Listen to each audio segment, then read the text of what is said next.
안녕하세요. 톡닥터토닥 아나운서 김문정입니다. 씹고 뜯고 맛보는 즐거움. 우리가 음식을 먹을 때 느끼는 만족감은 우리의 삶을 더욱 행복하게 해준다고 하죠. 그런데요, 한 연구에 의하면 이가 좋지 않아서 음식을 씹는데 어려움을 느끼는 노년층은 그렇지 않은 경우에 비해서 우울증에 걸릴 위험이 2배가량 높다고 합니다. 그래서 오늘 톡닥터토닥에서는 제3의 치아라고 불리는 임플란트에 관한 다양한 궁금증들과 관련해 치과 전문의 곽기태 선생님과 함께 이야기 나눠보겠습니다. 선생님 안녕하세요. 네, 안녕하세요.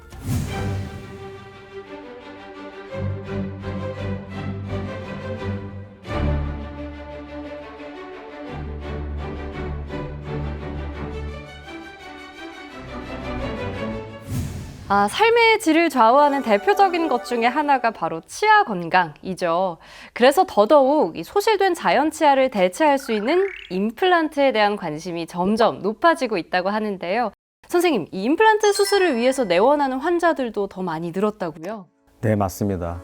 나이가 들면서 우리 몸에 노화가 찾아오면 퇴행성 변화가 자연 치아를 상실하게 하는 원인일 수가 있습니다. 기대 수명이 늘어나고 건강한 노후를 위해 임플란트 수술을 원하는 분들이 점점 많아지고 있고, 요즘에는 20, 30대 연령층에도 임플란트 수술이 많이 늘고 있습니다. 사실 저는 이 임플란트 하면 중장년층만을 위한 수술로 생각을 하고 있었는데, 이렇게 최근 들어서 젊은 층에서도 임플란트 수술 많이 하게 되는 특별한 이유가 있을까요? 네, 20, 30대 연령층의 경우 영구치 발치율이 증가함에 따라 임플란트의 필요성이 커지고 있습니다. 예전에 비해 의료기술이 발달하고 영양 상태도 좋아졌지만 영양의 불균형과 과도한 식습관, 그리고 높은 스트레스 인해 관리해야 하는 질병들 또한 많아졌습니다. 구강 건강도 그 중에 한 가지인데요. 어릴 때부터 치아 관리를 소홀히 해 깊은 우울증이 생긴 경우, 또는 딱딱하거나 질긴 음식을 먹다가 치아가 깨진 거나 사고나 외상 등으로 인해 치아 상실이 발생했을 때, 그리고 요즘에는 젊은 친구들이 휴대폰을 이용해서 게임을 하거나 동영상 시청으로 인해 침대에서 그냥 자면서 생기는 인접치, 우식증으로 인해 발치가 많이 생기고 있습니다. 그리고 드문 경우지만 선천적으로 치아가 없는 영구치 겨술대는 젊은 층에서도 임플란트 수술이 많이 필요합니다. 그러면 이 어린 나이에 치아에 문제가 생기는 경우도 왕왕 있을 텐데요. 혹시 임플란트 수술을 하는데 나이 제한은 없나요? 네, 나이 제한이 있습니다. 성장기 나이에는 임플란트 수술을 할 수가 없습니다. 이유는 뼈가 계속해서 성장하고 있기 때문입니다. 만약 이런 성장기 나이에 임플란트 식립을 한다면 자연치가 있는 치조골은 계속 성장을 하는 반면에 식립을 한 부위는 성장을 멈추게 됩니다. 그래서 남성 환자의 경우에는 고3 이후에, 여성 환자의 경우에는 고2 이후에 임플란트 수술이 가능하다고 보면 되겠습니다. 더 자세한 진단은 치과에 내원하셔서 상담 후 결정하는 것이 바람직하겠습니다. 건강한 100세 시대의 든든한 동반자인 임플란트, 우리는 얼마나 제대로 알고 있을까요? 이번에는 퀴즈를 통해서 임플란트에 대해 좀 더 자세하게 이해해보는 시간입니다. 건강상식 능력고사 시작합니다. 네, 선생님 첫 번째 문제 내주시죠. 네, 문제 드리겠습니다. 임플란트 수술은 계절에 영향이 있을까요? 없을까요? 있다면 O, 아니면 X를 선택해 주시면 됩니다. 이게 쉬운 듯 쉽지 않은 문제인 것 같은데요.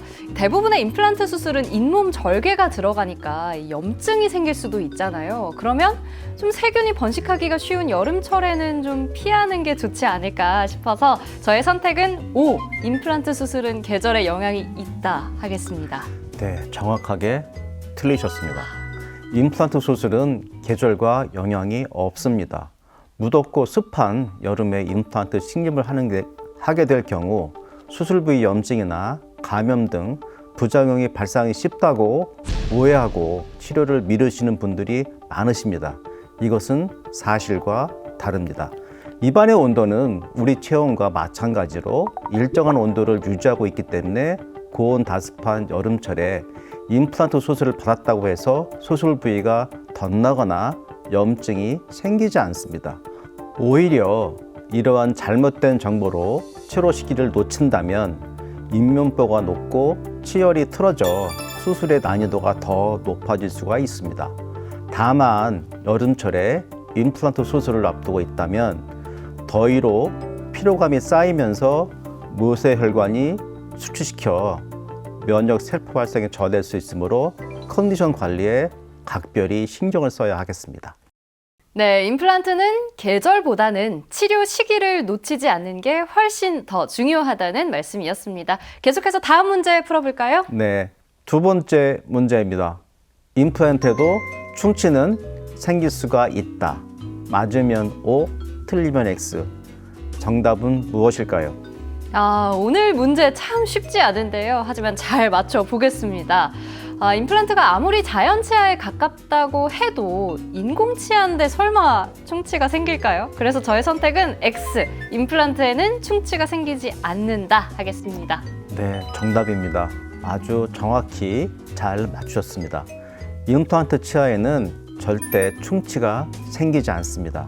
임플란트는 어디까지나 치아의 형태와 기능을 재현한 인공 치아이기 때문에 충치가 생기지 않습니다.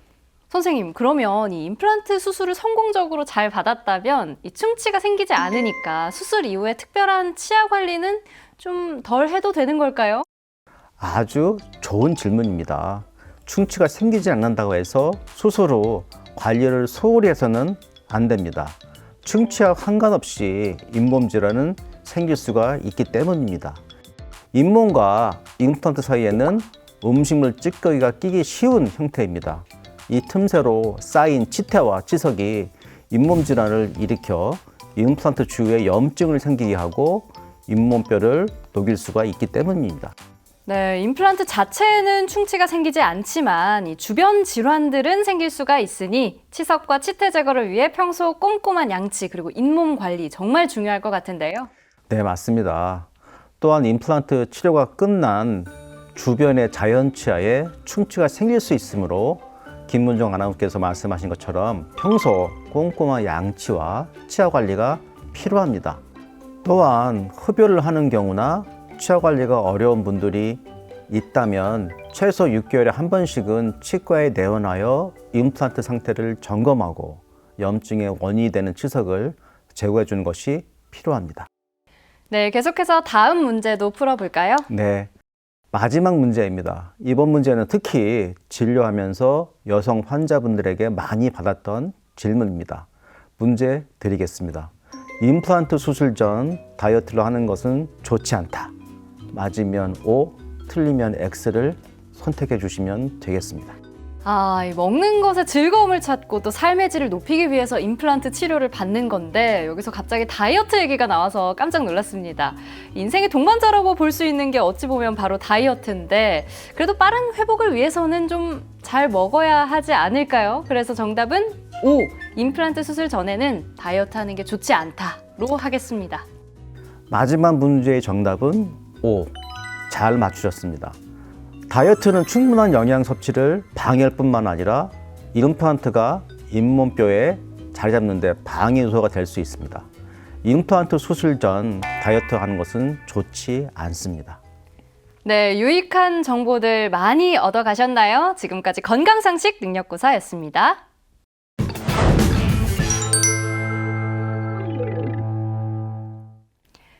선생님, 이 임플란트는 이 잇몸 뼈의 상태에 따라서 수술 방법이나 회복 기간이 달라지잖아요. 네, 그렇다면 이 뼈의 건강 상태와도 관련이 있다는 건데 혹시 이 골다공증이 있어도 수술 가능할까요?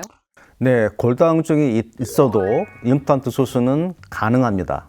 뼈는 생성과 성장, 흡수의 반복 과정을 거치는데 골다공증은 이러한 균형이 깨지면서 발생합니다.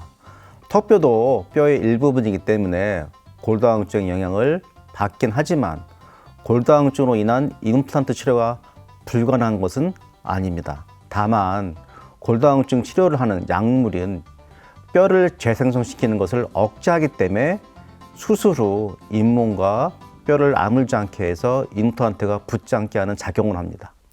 그렇다면 이 평소 골다공증 치료를 위해서 약을 복용하고 있다면 어떻게 해야 하나요?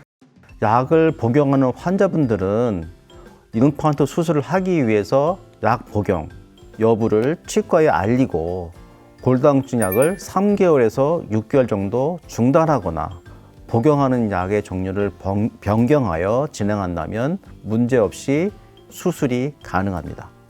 네, 선생님, 당뇨도 역시 치주 질환을 악화시키는 원인이라는 얘기를 들었는데요. 여기에 따르면 일반인보다 치아가 약한 당뇨 환자들 역시 임플란트 수술을 하게 되는 경우도 생길 것 같거든요. 네. 그래서 이렇게 당뇨 환자가 임플란트 수술을 받을 때는 특별히 어떤 점 고려해야 할까요? 당뇨 환자의 경우에는 구강 내에 있는 모세혈관이 좀 좋지가 않아서 면역 반응이 낮고 침 분비가 낮아 입안이 건조하고 상처가 나도 잘 아물지 않기 때문에 입 속에 있는 세균이 활성화되면서 치주 질환이 잘 발생합니다. 그래서 치주 질환은 당뇨의 6번째 합병증이라고도 합니다. 당뇨 환자가 임플란트 수술을 받을 경우 경증 당뇨 환자는 수술을 받는데 큰 무리가 없지만 중증의 당뇨 환자는 당뇨를 앓고 있는 기관과 혈당량, 또 몸의 전체적인 저항 능력, 그리고 합병증 유무 여러 사항을 고려해야 합니다. 따라서 반드시 의료진에게 당뇨에 관한 병력 사실을 알리고 충분한 상담을 통해서 임플란트 수술 계획을 세우는 것이 좋습니다.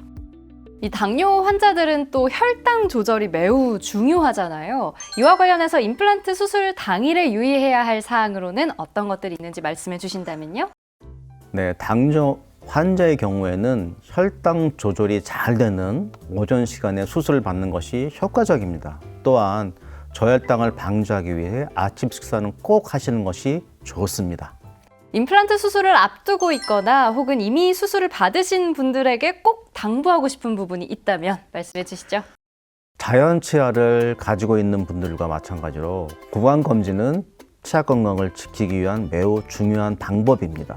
특히 임플란트 수술을 받은 환자분들은 구강의 해부학적 형태가 수술 전과 다르기 때문에 치료가 끝나더라도 반드시 1년에 한두 번 정도 병원에 내원하여 검진을 받아야 합니다.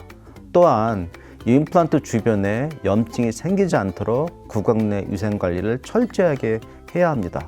식사 후 올바른 방법으로 양치질을 하고 치아 사이에 있는 음식을 끼지 않도록 치실과 치간 칫솔을 이용하여 관리하는 것이 좋습니다. 네, 이렇게 우리가 일상에서 할 수 있는 구체적인 치아 관리 방법들 말씀해 주셨는데요. 이렇게 관리만 잘 돼도 어렵고 힘들게 한 임플란트를 오래 사용할 수 있다는 거죠?